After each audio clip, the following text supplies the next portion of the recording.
అని చెప్పి, ఎందుకంటే రామారావు గారు వెళ్ళి నేను ఇంత త్యాగం చేసి వచ్చాను, సినిమాలు వదిలేసి వచ్చాను అని చెప్పలేరు కదా. మేము చెప్పిన దాని మూలంగా కానీ, మహిళల్లో వచ్చిన రియాక్షన్ మూలంగా కానీ, ప్రజల్లో వచ్చిన రియాక్షన్ కానీ, నెల రోజులు తిరగకుండా మళ్ళీ 9 నెలలు తిరగకుండానేమో గవర్నమెంట్ ఏర్పాటు చేస్తే 1 year లోపల దింపేస్తే నెల రోజులు తిరగకుండా మళ్ళీ ముఖ్యమంత్రి పెట్టడం ఆయనే. ఇప్పుడు ఇంకా చెన్నైలో ఉన్న ఇండస్ట్రీకి షిఫ్ట్ కాల. వచ్చినప్పుడల్లా రామారావు దగ్గరికి వెళ్ళి, ఏం బ్రదర్ ఎప్పుడు వచ్చారంటే పలానండి, ఏ షూటింగ్ బాగున్నారా, అందరు బాగున్నారు, ఇంకేంటి క్యాస్టింగ్ ఏంటి, ఇవన్నీ అడిగేవారు. ఆయన అడిగేసి ఇది అయిపోయిన తర్వాత ఒక రోజున ఎప్పుడు ఫోన్ చేశారు. ఫోన్ చేసి బ్రదర్ ఎక్కడున్నారు, బ్రదర్ అనే అంటారు కానీ ఏం లేకపోతే ఏమండి మురళీమోహన్ గారు ఎక్కడున్నారు, మురళి ఎక్కడున్నావు అనే మాట కూడా అనరు ఆయన. అంటే సార్ మద్రాసులోనే ఉన్నామండి అన్న, రేపు మార్నింగ్ ఒకసారి హైదరాబాద్ రాగలరా అన్నాడు. వస్తాను సార్ అన్న, రేపు మార్నింగ్ ఫ్లైట్కి వచ్చేయండి అన్నాడు.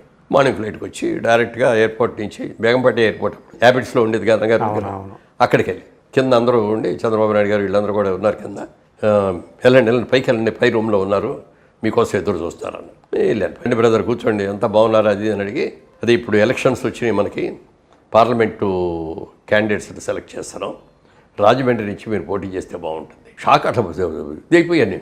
ఏంటి పోటీ చేయడం ఏంటి, అసలు నాకు రాజకీయాలంటేనే ఇంట్రెస్ట్ లేదు, నెంబర్ 1.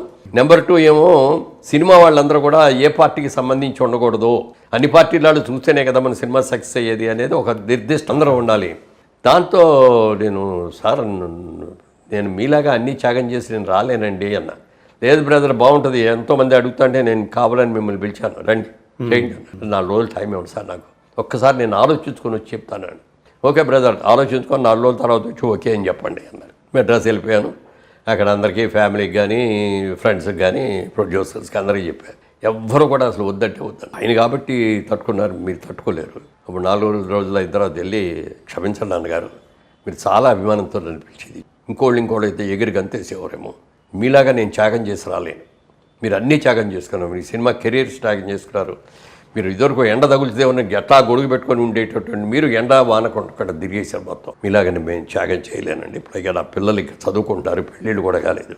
ఈ స్టేజ్లో నేను వచ్చి ఒక కాలు రాజకీయం మీద, ఒక కాలు సినిమాల మీద పెడితే ఎటు కాకుండా అయిపోతాను, క్షమించాలి నాన్నగారు అంటే. ఓకే బ్రదర్ కానివ్వండి, మీరు అయితే బాగుంటుంది, అందరూ కూడా మీరు అయితే బాగుంటుందని చెప్పారని చెప్పి పిలిచామన్నాడు. అలాగే అని కిందకు వచ్చేటప్పటికి నేను ఒప్పుకోవట్లేదనే సంగతి తెలిసిపోయి చంద్రబాబు నాయుడు గారు, ఉపేంద్ర గారు ఉండేవారు, ఈవెన్ వెంకయ్యనాయుడు గారు కూడా అప్పుడు ఈ నెల రోజులు జరిగిన సంక్షోభంలో ఒక పక్కన చంద్రబాబు నాయుడు గారు, ఒక పక్క వెంకయ్యనాయుడు గారు, ఇద్దరు కూడా అసలు మొత్తం ఆర్గనైజ్ చేసింది వాళ్ళిద్దరు. ఎమ్మెల్యేలు మళ్ళీ జారిపోకుండా వీళ్ళందరూ తీసుకెళ్ళి కర్ణాటకలో క్యాంప్ పెట్టించి ఇవన్నీ వాళ్ళందరూ కింద ఉండి, ఏమయ్యా పిచ్చాళ్ళ ఉన్నావు, ఇస్తానంటే సీట్ ఇస్తానంటే చేసుకో అంటే, నాకు వద్దండి అన్న. చంద్రబాబు నాయుడు గారు నువ్వేం అక్కర్లేదు, నువ్వు ఊరిని ఇదిగో ఫామ్ మీద సంతకం పెట్టు చాలు, మేమే గెలిపించుకుంటాం. వద్దండి అని రిజెక్ట్ చేసి వెళ్ళిపోయాను. రాజకీయం తెలియదు, ఎలక్షన్ ఏంటో తెలియదు, ఎలా చేయాలో కూడా తెలియదు. ప్రచారం చేసేవాడిని. రామారావు గారు ఇదైన తర్వాత నుంచి అక్కడి నుంచి ప్రచారం కార్యక్రమాలన్నీ నేను చేసేవాడిని. పాటలు రికార్డింగ్ అంటే రాఘవేంద్రరావు గారికి చూపించేవాళ్ళు. ఫైనల్గా చేసిన తర్వాత ఆయన చూసి బాగుంటే బాగుంది, లేకపోతే మార్పులు చెప్పేవారు. మ్యూజిక్ డైరెక్టర్ చక్రవర్తి గారు ట్యూన్ చేసేవారు. పాటలు చేయించడం, క్యాసెట్లు చేయించడం, ప్రచార మెటీరియల్ చేయించడం, ప్రచారం అంతా చేస్తూ ఉండేవాడు. ఫోన్ చేసి, ఏం బ్రదర్ ఎక్కడున్నారు అన్న. సార్ శారదా స్టూడియోలో షూటింగ్ జరుగుతుందని ఇక్కడ ఉన్నారు.